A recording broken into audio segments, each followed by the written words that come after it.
Oggi vi proponiamo un parallelo fra tre personaggi che hanno parlato in questi giorni da diversi palchi.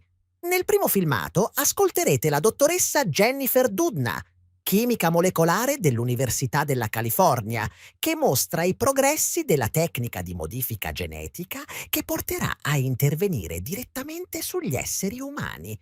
Nel secondo filmato ascolterete Sam Altman, CEO di OpenAI, e Larry Ellison, cofondatore di Oracle, esaltare le doti taumaturgiche dei prodotti a mRNA.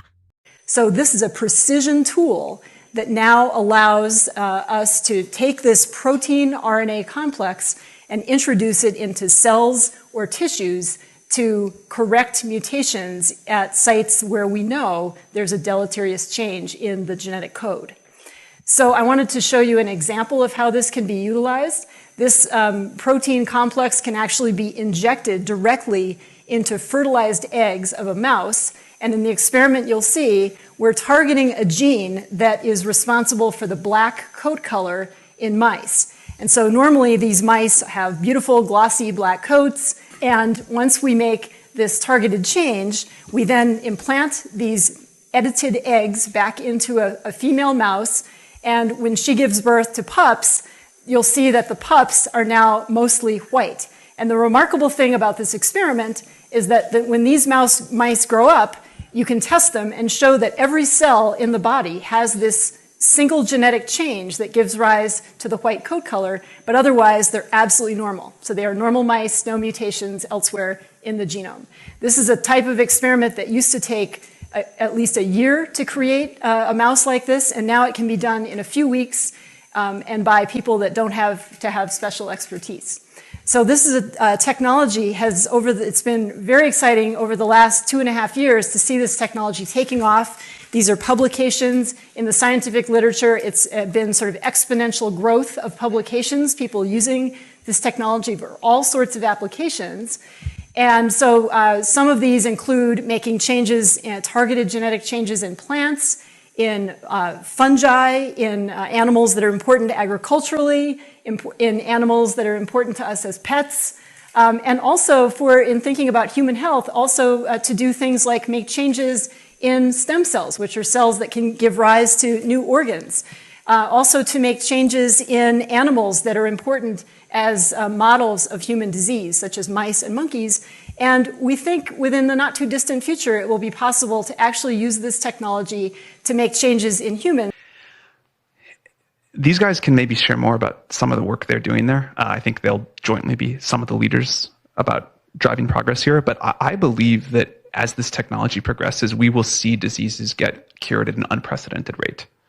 We will be amazed at how quickly we're curing this cancer and that one and heart disease, and what this will do for the ability to deliver very high quality healthcare, the costs, but really to cure the diseases at a rapid rate, I think will be among the most important things this technology does. Okay, great. Very good. Thank Can you. I speak and answer that question, Mr. President? So we're currently working on. Should I step on this? Okay. All right. No. I'm not that tall. I'm not that tall. You look even better. Thank you, Mr. President. One of the most exciting things we're working on, using the tools that Sam and Masa are providing, is a cancer vaccine. It's very interesting. It turns out, I'll be quick, all of our cancers, cancer tumors, little fragments of those tumors float around in your blood. So you can do early cancer detection. If you can do you can do early cancer detection with a blood test. And using AI to look at the blood test, you can find the cancers that are actually seriously threatening the person. So we can, again, cancer diagnosis using AI has the promise of just being a simple blood test. Then beyond that, once we gene sequence that cancer tumor, you can then vaccinate the person, design a vaccine for every individual person to vaccinate them against that cancer. And you can make that vaccine, that mRNA vaccine, you can make that robotically, again using AI, in about 48 hours. So imagine early cancer detection, the development of a cancer vaccine for your particular cancer aimed at you, and have that vaccine available in 48 hours. This is the promise of AI and the promise of the future. Thanks. Jennifer Doudna parlava dal covo dei cattivoni del Forum Economico Mondiale. Altman ed Ellison parlavano dalla Casa Bianca in compagnia di quello che qualche buontempone considera il salvatore dell'umanità, Donald Trump.